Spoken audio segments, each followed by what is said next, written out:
एखादा incomplete point आहे का सर? असेल तर तसा मला सुचवावा.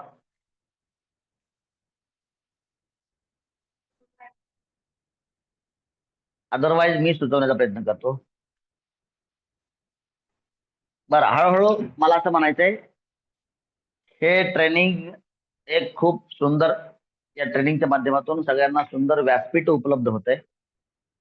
आता हळूहळू आपण सगळ्यांनी एखादा एखादा मुद्दा चालू टॉपिकवर घेऊन त्यावर छोटं छोटं प्रवचन तयार केलं तरी चालेल. ठीक आहे. म्हणजे या निमित्तानं आपली सगळ्यांची सगळ्या बाजूनं व्यवस्थितपणे डेव्हलपमेंट होईल. बरोबर. आजचा डे कितवा डे आहे आजचा?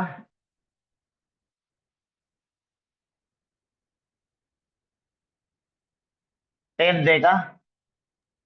हो सर. डे 10. बर, डे 9 ला काय झालं होतं याच्याविषयी थोडक्यात एक रिकॅप घेतो, क्विक रिकॅप. आपण बोललो होतो टाइम टेबलशी निगडित असलेली डायरी रायटिंग. टाइम टेबलच्या पुढचा पॉइंट होता डायरी रायटिंग. डायरी रायटिंग मध्ये काय म्हणलो होतो आपण? Plan minus execution is equal to diversion. Alert signal. या ठिकाणी आपल्याला अलर्ट सिग्नल भेटतो की मी अलर्ट झालं पाहिजे. बापरे, म्हणजे माझा हा प्लॅन होता अँड अकॉर्डिंग टू प्लॅन मला परफॉर्म नाही करता आलं, मग माझं डायव्हर्जन झालेलं आहे. सो डायरी आपल्याला सांगू शकते की तुम्ही कुठे चालला आहात, आणि प्लॅन आपल्याला सांगू शकतो की आपल्याला जायचं कुठं होतं. आपल्याला म्हणतोय मी, तुम्हाला नाही. जर तुम्हाला चुकून निघाला माझ्याकडून तरी तो बाय डिफॉल्ट मी त्याच्यामध्ये असेलच, because we are talking, whoever is a speaker during these training sessions, it is addressed to the whole team. That is to be understood. बरोबर. Right sir. तर आपलं आपण खूप सुंदर पद्धतीने घेतलं होतं हे, की आपला जो प्लॅन आहे तो प्लॅन पेश केला आपल्या घरामध्ये, आणि तो प्लॅन आपल्याला सांगतो की आपला जो 24 आवर्सचा टायमिंग आहे तो कशा पद्धतीनं व्यतीत केला पाहिजे. That is very much necessary. आणि म्हणूनच कंपन्या ज्या आहेत त्या सक्सेस होताना दिसतात. इंडिव्हिज्युअल लेवलला आपण तेवढं सक्सेस होताना स्वतःला पाहत नाही.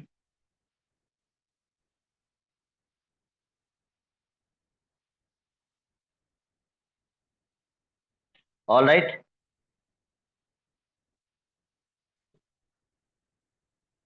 सो डायरी रायटिंग हे खूप सुंदर वेपन असू शकतं. डायरी रायटिंगमुळं आपण आपल्याला बोलल्याप्रमाणे वाचनाचा जो वेळ आहे तो वेळ देखील आपल्याला नेमका वाचनासाठी वापरला का नाही, वॉट एव्हर ज्या काय ऍक्टिव्हिटीज आहेत त्या ऍक्च्युली त्या टाइम टेबल प्रमाणे आपण निभावल्या का नाही हे सांगणारं एकमेव शस्त्र आपल्याकडे आहे, त्याचं नाव डायरी आहे. बरोबर. Having done with this recap, so it was very beautiful point of the 8th day 9th day. दुसरा पॉइंट आपण बोललो होतो, काय मुद्दा होता तो सर? खूप सुंदर मुद्दा होता, आपला तो मुद्दा होता. That was about common reading. आणि यासाठी रेफरन्स आपण घेतला होता गावाकडचं जे पोथी असतात, पोथी घरोघर लावलेल्या पोथी, आणि पोथी वाचण्याची व ऐकण्याची जी प्रथा आहे, बघा किती पूर्वीच्या काळापासून कॉमन रिडिंग चालू आहे. फक्त त्याचं नाव काय, पोथी लावली आहे.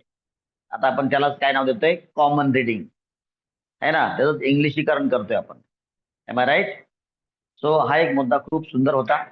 कॉमन रिडिंग एक 15 मिनिटांचं करायचं असं आपण बोललो होतो. इथपर्यंत आपले मुद्दे आले होते, म्हणजे हा झाला आपला minutes of meeting kind of. आता आजचा अजेंडा काय असावा याच्याविषयी कोणाकडे काय सूचना आहे का? Your suggestions are most welcome. सूचना द्या, म्हणजे मला एक मुद्दा छोटासा घ्यायचा आहे. छोटा म्हणण्यापेक्षा तो खूप छान मुद्दा आहे. म्हणण्याचा पद्धत आहे माझी ती छोटासा. हा, काय आहे का सर मुद्दा सजेशन करण्याला एक?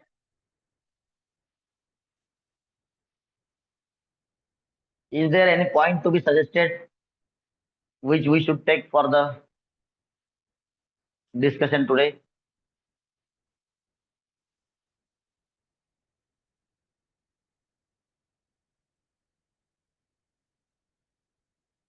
Has anybody any point, any मुद्दा आहे का?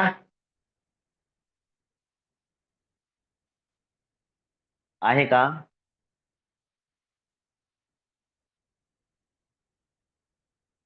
जर तुमच्याकडे तसा स्पेशल काही नसेल तर तर so तुम्ही may I जर get your तेच बोलणार तुम्ही, may I get your approval, approving nod to take the new point.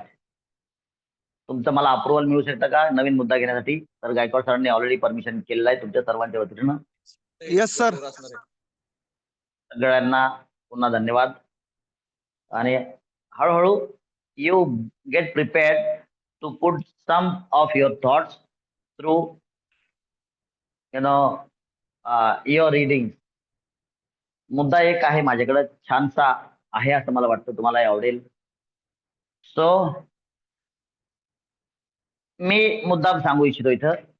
बघा, करणी आणि कथनी समसमान असली पाहिजे, एकसारखी असली पाहिजे.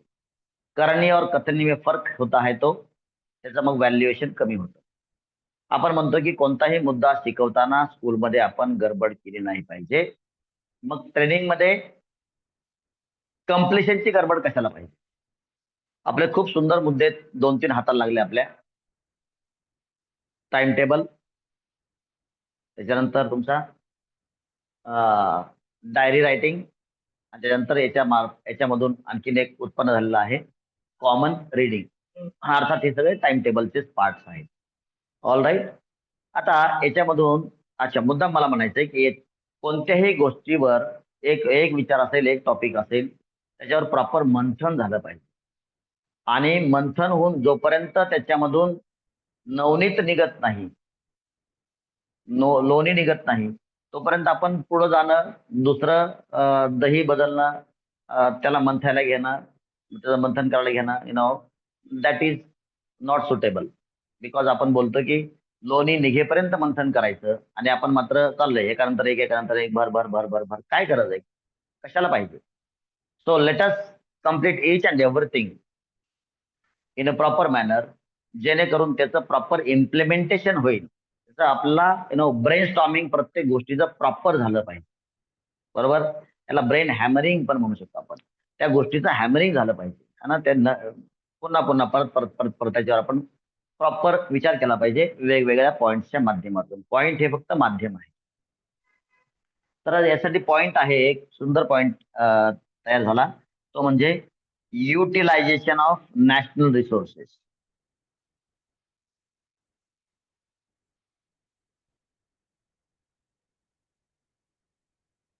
नॅशनल रिसोर्सेस, राष्ट्रीय जे संसाधन आहे ह्याचं प्रॉपर युटिलायझेशन झालं पाहिजे, प्रॉपर उपयोग झाला पाहिजे आणि याच्यामधून राष्ट्राची निर्मिती झाली पाहिजे. मग नॅचरल रिसोर्सेस मध्ये काय काय आहे sir? There are so many things, हे खूप मोठी गोष्ट आहे. नॅचरल रिसोर्सेस म्हणून, किंवा इथं मी म्हणलोय नॅशनल रिसोर्सेस. आता नॅशनल रिसोर्सेस म्हणजे काय? या राष्ट्रामध्ये असलेली जी काय नॅचरल रिसोर्सेस आहेत ते पण नॅशनल रिसोर्सेस आहेत. त्याच्यामध्ये आजचा बोलण्याचा विषय आहे मानव संसाधन, human resource as an important national resource. आणि याच्यामध्ये या सगळ्या ह्युमन रिसोर्स मध्ये खूप महत्वाच्या रिसोर्सेस पैकी अतिउत्तम रिसोर्स राष्ट्र निर्मितीसाठी आवश्यक असलेला कोणता आहे? तो शिक्षण विभागामध्ये काम करत असलेले आपण मानव प्राणी, त्याचं नाव शिक्षक आहे. आपण एक संसाधन आहोत.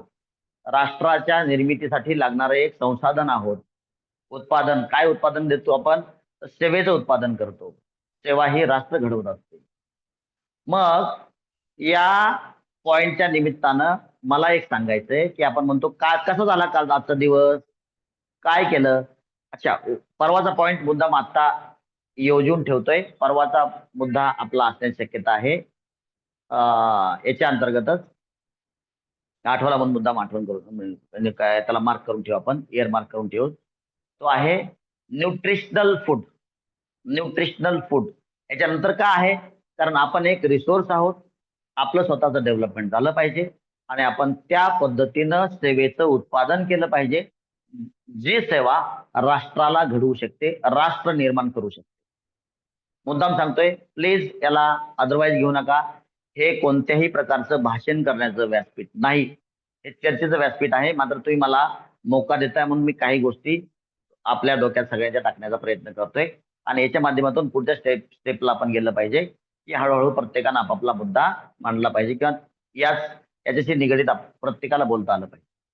आता आज चर्चा कम हे थोडक्यात वन वे टॉक्स होत आहे, मला हे दिसतंय. I am sorry for that. परंतु ही एकदा संकल्पना क्लिअर झाली की अर्थात तुमच्या सगळ्यांचं ज्ञान हे मी फक्त माझ्या मुखावाट बोलतोय, याचा अर्थ हे माझंच आहे असं नाही. आपल्या सगळ्यांच्या वतीनं मी फक्त बोलण्याचा प्रयत्न करतोय आणि आपण सर्वांनी मला यासाठी परमिशन दिलं, त्याबद्दल तुमच्या सगळ्यांचं मी धन्यवाद व्यक्त करू इच्छितो. लक्षात घ्या, याचा अर्थ हे माझेच विचार आहेत असं नाही, सगळ्यांकडे हेच विचार आहेत. मात्र मी कुठतरी मीडियम बनण्याचा प्रयत्न करतोय, लक्षात घ्या. सो आपण मग बोलताना बोलतो कसा झाला आजचा दिवस. सो दिवस बनण्यापेक्षा let us try to follow the Japanese technique here. जपानचे लोक दिवस मोजत नाहीत, मग प्रहर पण मोजत नाहीत. सकाळ कशी झाली, दुपार कशी झाली, रात्र कशी उलटली, अजिबात नाही. ते आवर्स पण मोजत नाहीत, तास पण नाही मोजत. They count production of every minute. प्रत्येक मिनिटाचं काय प्रोडक्टिव्हिटी झाली आपली याचं काउंटिंग ते करतात. आणि जर आपण ही पद्धत स्वीकारली आपल्या जीवनामध्ये तर खऱ्या अर्थानं राष्ट्र निर्मितीपासून राष्ट्राच्या उत्थानापासून आपल्याला कोणीही रोखू शकणार नाही. खूप सुंदर संकल्पना आहे. Every minute needs to be counted, needs to be considered, needs to be made productive. प्रत्येक मिनिट आपण प्रोडक्टिव्ह केला पाहिजे. Try to understand. त्यामुळे प्रत्येक मिनिटाचं नियोजन एकदम सुव्यवस्थित पद्धतीने लागलं पाहिजे. खूप मोठा मुद्दा नाहीये, मोठा मुद्दा कम्प्लिशनच्या मागे आपल्याला लागायचंच नाहीये. तर आपण प्रत्येक मिनिट व्यवस्थित प्रोडक्टिव्हली वापरतोय का, याच्या अंतर्गत खूप सुंदर मुद्दा तुम्हाला सांगतो. प्रोडक्टिव्हली वापरतोय का, प्रोडक्टिव्हिटी आहे का आपल्या प्रत्येक मिनिटची. पुन्हा एकदा सांगतो, ह्युमन रिसोर्स म्हणलो मी, मानव संसाधन म्हणतो. तर आपली निर्मिती सिस्टमनं ज्याच्यासाठी केलेली आहे त्या प्रमाणाचं काम आपण करतोय का. आज सुट्टी आहे, चाललो खुरपायला. समजून घ्या, खूप महत्वाचा मुद्दा आहे. मला असं म्हणायचं नाही खुरपू नका, खुरपा, आवश्यक आहे. मात्र am I made for that. माझ्याकडं काहीतरी ज्ञान, विकसित झालेलं ज्ञान आहे.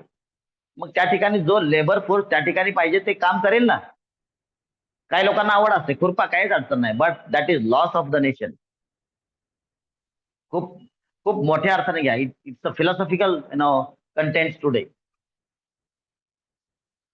सो रिकामं ठेवा, रिकामं डोकं ठेवा, रिकामं. So always make your self available for the society. बरोबर विचार करा. मी म्हणत नाही की आज आहोत, आपण एक खूप आणि खूप जबाबदार व्यक्ती आहोत राष्ट्राचा. तर आपण लक्षात घ्या, मी आपण म्हणतोय, माझ्यासहित सगळ्यांसाठी हे लागू पडतंय. तर आपण आपल्या डोक्याला रिकामं ठेवलं पाहिजे. छोटी छोटी चिल्लर कामापासून दूर राहा. 100 सोनार की एक लोहार की, सब कुछ मिलेगा. दिमाग को खाली रखो. रिकामं ठेवा. रिकाम्या डोक्यात खूप मोठे प्रोडक्टिव्ह विचार यायला लागतील. बर, आता इथं संदर्भ आला आणि म्हणून मी आता थोडस इथं साईडला घेतोय. आजचे बर्थडे बॉय सन्माननीय शिक्षक लिटिल वंडर्स इंटरनॅशनल स्कूलचे सन्माननीय शिक्षक श्री अंधारे सर, शुभम अंधारे सर यांना वाढदिवसाच्या अनेक अनेक शुभेच्छा सगळ्यांच्या वतीने या ठिकाणी मी देऊ इच्छितो. खूप सुंदर, मला खूप आनंद झाला. अक्षरशः त्या ग्रुपवर पूर आलेला आहे.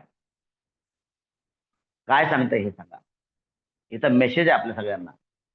का बरं अल्पावधीमध्ये एवढा पूर येतो? कारण काय? आणि इथं थँक्यू प्रवीण भारती सर. काय बघा सुंदर संकल्पना, लिखाण बघा, शब्द प्रत्येक बघा, प्रत्येक शब्दामध्ये थांबा, बघा, आला कसा, आठवला कसा, वळवला कसा, बसवला कसा, ठेवला कसा, प्रत्येक गोष्टीमध्ये बारकावे. इथं मला आपल्याला कुठं न्यायचंय. काय सांगितलं सरांनी, काय बोलले की काय सर, कोण आहे गायकवाड सर, काय होते सुरुवात त्यांची? कळी सुरुवात काय? कन्यापुत्र होते सात्विक. मुळी कन्यापुत्र होती जे सात्विक, तयाचा हरीख वाटे देवा. अतिशय सुंदर, अतिशय मार्मिक, खूप खूप मिनिंगफुल, खूप मिनिंगफुल, अतिशय खूपच छान. अतिशय सुंदर. आणि पुढे बघा त्यांची शब्दांची ठेवण कशी आहे. तर हे येण्यासाठी काय केलं प्रवीण भारती सरांना? रात्री स्वप्नात विठ्ठल आला का? नाही नाही, मी विठ्ठल आहे, मी तुमच्या स्वप्नात आलो आहे आणि हे शब्द लिहून घ्या, हे उद्या पाठवा तिकडं शुभेच्छांना. नाही, प्रचंड रिडिंग आहे याच्या पाठीमाग. बघा लक्षात घ्या, आपला कधीही ऍज अ टीचर 3D मध्ये पाहता आलं पाहिजे. प्रचंड रिडिंग आहे.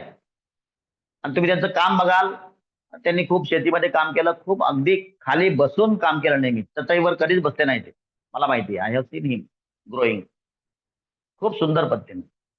ज्या गावाला 8 रुपये देखील मिळण्याची अपेक्षा करायला पाहिजे नव्हती, खूप प्रचंड मोठं बक्षीस त्या पाणी फाउंडेशनच्या माध्यमातून आज मला बोलायचा मौका मिळाला आहे प्रवीण सरवर, म्हणून मी बोलतोय. हे एक माध्यम आहे. कुठून येतं सगळं हे? तुम्ही आपण कधी विचार करतो का? का नाही करत? केला पाहिजे. We have to think it over. Shubham Andhare sir join झालेले आहेत. शुभम अंधारे सर आपले सगळ्यांच्या वतीनं आपल्याला वाढदिवसाच्या अनंत शुभेच्छा. थँक्यू. आपला दिवशी चालू आहे. आपण केक कापून आलेले असाल, खूप खूप शुभेच्छा. आणि ज्या पद्धतीनं तुम्ही हे सगळं वादळ निर्माण केलेलं आहे अल्पावधीमध्ये, याबद्दल तुमचं खूप खूप अभिनंदन. खूप सुंदर, अतिशय सुंदर. सोपं नाही हे सगळं. नवीन विषय घेणं, नवीन विषयावर प्रचंड कष्ट करणं, ते सगळ्या गोष्टी मॅनेज करणं आणि त्याच्यातून मग वेळ काढून विद्यार्थ्यांच्या प्रेमापोटी, राष्ट्राच्या उभारणीपोटी एवढी सगळी तयारी करणं. असेच लोक नाही. अंधारे सरांनी कोणाला काही चॉकलेट वाटले का? नाही वाटले ना. मी चॉकलेट वाटतो, पण माझ्या बर्थडे दिवशी सगळ्यांनी विश करायचं बरं का. पूर आला, पूर. मोबाईल मधून बाहेर पडायला लागले माझे मेसेज, मी बघितलं. बॅग भरली होती सगळी. म्हणलं कशाने भरली? आज बॅगचं वजन का झालंय? मी परत गेलो मोबाईल मध्ये, अरे म्हणलं हे मेसेजचं वजन दिसतंय. समजून घ्या मला मेसेज काय द्यायचा. तर आपण राष्ट्राच्या उभारणीसाठी आवश्यक असलेलं प्रचंड महत्वाचं मानव संसाधन आहोत. तर हे आपल्या आजूबाजूला हे जे विद्यापीठ आहेत, प्रवीण भारती सर असतील, गायकवाड सर असतील, अंधारे सर असतील, आणि तुम्ही आपापल्या विषयामध्ये प्रचंड चांगले आहात. मी कोणालाही वाईट म्हणत नाहीये. प्रत्येक जण, everybody is really full with the information. मग त्यातले काही गोष्टी मला इथं नमूद कराव्याच्या वाटल्या. पुन्हा पुन्हा वाचा, त्यांचं लेखन वाचा. अनेक वेळेला एक शब्द माणसाला ओके म्हणता येत नाही, बरोबर म्हणता येत नाही, असं करतंय ते, फक्त इमोजी दाबतंय का? Because he doesn't have time. आणि यांचे प्रचंड लांब लचक लेख, कुठून येतात तो सगळे शब्द? मी सांगितलं त्यांच्या बर्थडे दिवशी, मी तो विचार लिहिला होता. यासाठी काय करावं लागतं? एक योग धारण करावा लागतो. तो योग म्हणजे काय? कॉन्सन्ट्रेशनचा योग आहे, तो एकाग्रतेचा योग आहे. आणि ते एकाग्रतेचा योग धारण केल्याच्या नंतरच मग मन आणि बुद्धी हे एकमेकांशी अगदी मुक्त छंदपणे भाष्य करतात, एकमेकांशी गप्पा मारतात, आणि त्या गप्पातून जे विचार निघतात ते हे लेख आहेत. म्हणून एकाग्रता कधी कधी साधायची एवढं प्रचंड कामातून? हे सगळे चॅलेंजेस आहेत. आणि प्रचंड काही माहिती दिल्यानंतर प्रवीण भारत सरांनी मेन्शन केलं की यांच्याविषयी काय लिहावं समजत नाही. अहो वरती भरपूर काय लिहिलं होतं तुम्ही. म्हणजे हेच आणखी मला पाहिजे. म्हणजे भूक कायम असणं हे ज्ञानी माणसाचं लक्षण आहे. भूक कायम राहिली पाहिजे. आणखीन काय लिहावं समजत नाही. म्हणजे किती लिहायला माझ्याकडे आहे तुमच्यासाठी?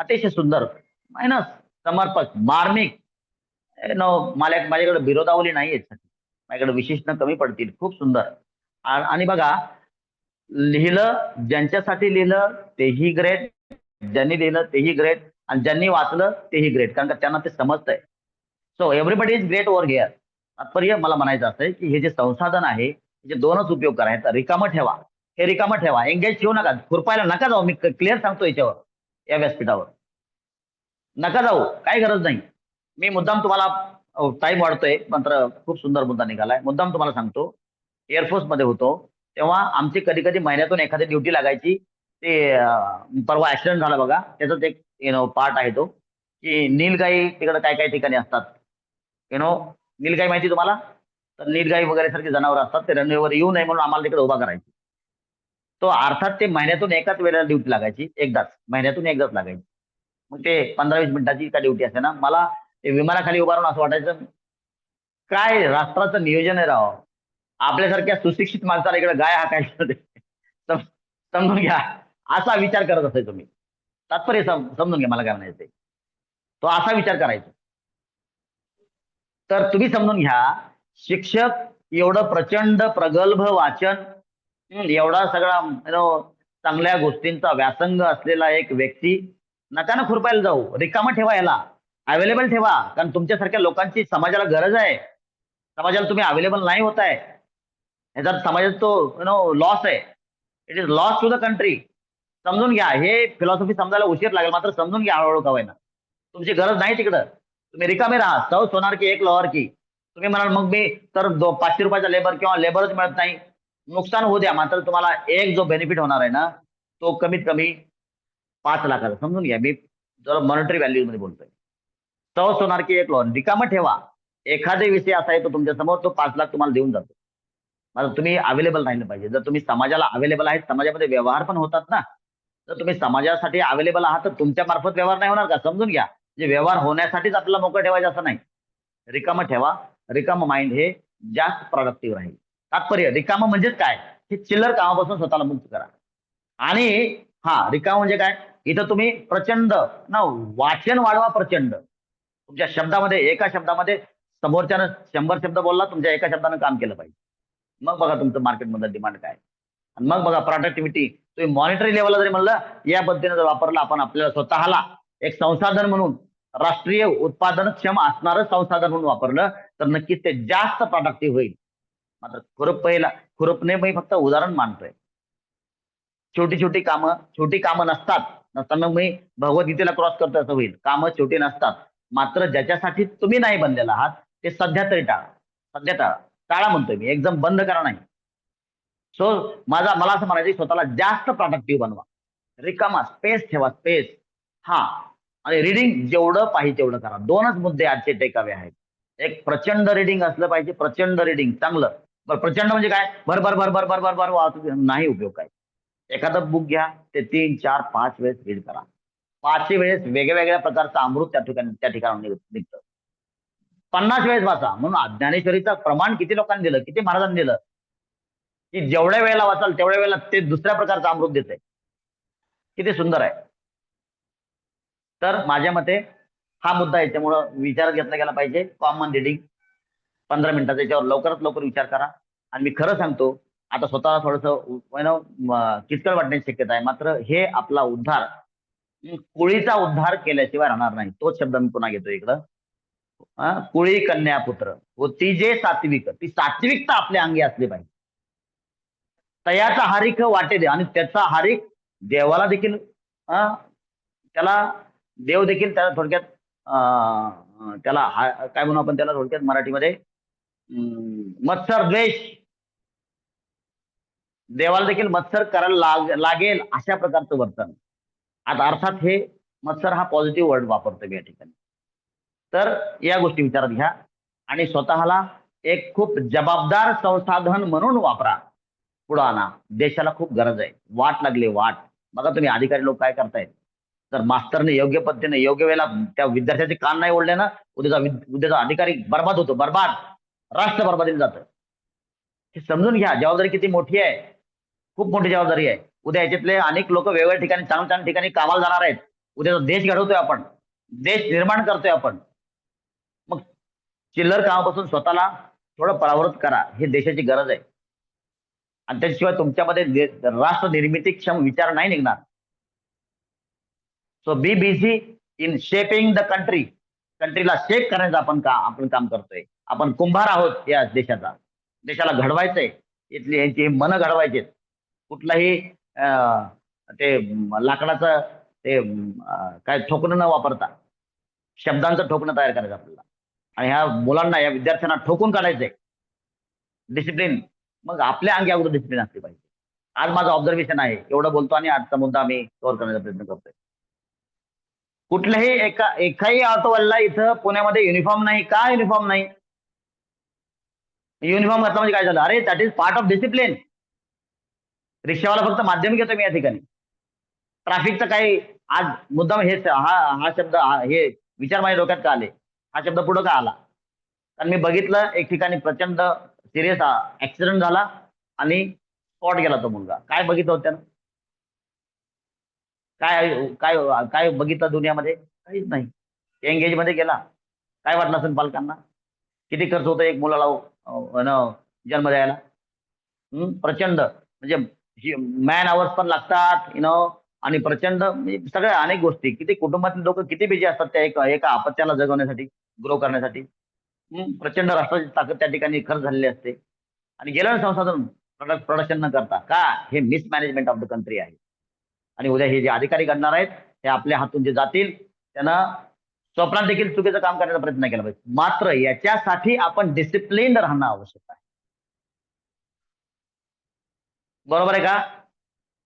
मला असं वाटतं टाइम खूप वाढत चाललेला आहे. या ठिकाणी आपण पॉज घेण्याचा प्रयत्न करू. मात्र याच्यावर मंथन चालूच राहणार आहे. टाइम टेबल, डिसिप्लिन, त्याच्यामधलं डायरी रायटिंग आहे, त्याच्यामधलं प्लॅन एक्झिक्युशन आणि किती डायव्हर्जन झालेलं आहे, कॉमन रिडिंग आणि याच्या मार्फत निघालेला पुढचा आहे युटिलायझेशन ऑफ नॅचरल रिसोर्सेस. त्यातला एक मुद्दा आपला स्वतःचा आहे, स्वतःला मिळणारा टाइम आहे. टाइम हा देखील एक आपला नॅशनल रिसोर्सेस.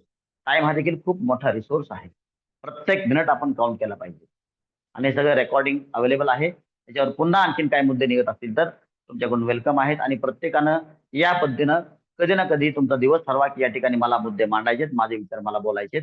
या निमित्तानं आपलं सगळ्यांचं एक वैचारिक डेव्हलपमेंट देखील होऊन जाईल. बरोबर आहे का? सगळे या गोष्टींशी सगळे म्हणजे ऍग्री आहेत का? या गोष्टी सगळ्यांना मान्य आहेत का? मी ज्या काही या ठिकाणी आपल्या वतीनं नमूद केल्या त्या.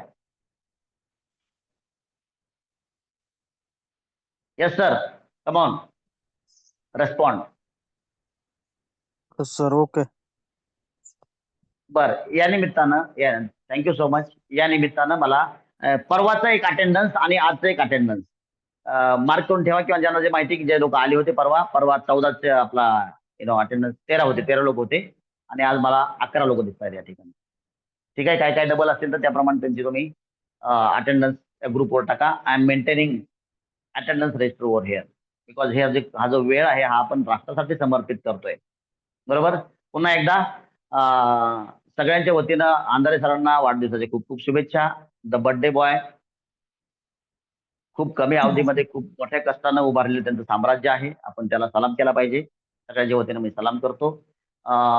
आणि प्रवीण भारती सरांना ज्या पद्धतीचं लिखाण या ठिकाणी आमच्या बुद्धीला दाखवून दिलं आणि ते वाचण्याचा योग आणला त्याबद्दल प्रवीण भारती सरांचे पुन्हा एकदा मी सगळ्यांच्या वतीनं धन्यवाद व्यक्त करतो. आणि असंच आपण वाचन वाढवल्यास या गोष्टी आणखीन आपल्याला आपल्या समोर येत राहतील. सगळ्यांनी खूप भारी बाकी लोकांनी देखील रेस्पॉन्सेस खूप चांगले लिहिले आहेत. मी नाव नाही घेतलं तरी गव्हाणे सरांनी लिहिलंय, गायकवाड सरांनी लिहिलंय. बाकी इतर लोकांना टाइम नसेल, विचार आले असतील, त्यांचेही खूप खूप आभार आणि धन्यवाद. All right. So with this खूप टाइम झालेला आहे. कोणाला काय बोलायचं, कोणाला काय नमूद करायचं आहे, कोणाला काय नमूद करायचं काय या ठिकाणी? मी shall we have a pause म्हणण्याच्या अगोदर कोणाला काय नमूद करायचं असेल तर please come out, come forward आणि बोला. आहे कोणाला काय नमूद करण्यासारखं का तिकडं जेवण वाट बघतंय? उद्याचा मुद्दा आहे जेवणाचा, खूप सुंदर मुद्दा आहे परवाचा. आहे कोणाला काय बोलायचं? खूप उशीर झालाय. थँक्यू. हा आहे का काही सर? टीचर्स सगळ्यांच्या वतीनं गायकवाड सर तुम्ही सांगा काय आहे का कोणाचं? काय नाही सर, माझं तर काही नाही. माझ्यापुरतं मी माझ्यापुरतं बोलतो. काय नाही म्हणलं एखाद्याला बोलायचं असलेच बघा गायकवाड सरनी बरोबर वकिलासारखे बोलले. मी माझ्यापुरता बोलतो सर, बाकीच्यांचं मला माहित नाही काय. कारण एखादा म्हणायचं सर मला बोलायचं होतं तुम्ही आमच्या विचाराने कसं काय बोलले. बोला आणखीन कोणाला काय बोलायचं का? येस सर, गव्हाणे सर आहेत, गोंगडे मॅडम आहेत, अरे वा, साने मॅडम आहेत. बोला कोणाला काय बोलायचं? आज गव्हाणे सर कुठे गेले? समजा रेकॉर्डिंग ऐकतील. नाही बोलायचं? बोलत जा, बोलतं व्हा. पुस्तकं नक्कीच आपला बोलतं करतील. रिडिंगवर आपण लवकरच येऊयात पुढं. All right, then shall we have pause? Yes sir. Yes, sir. Yes, sir. Okay, will have pause. सगळ्यांना सादर प्रणाम.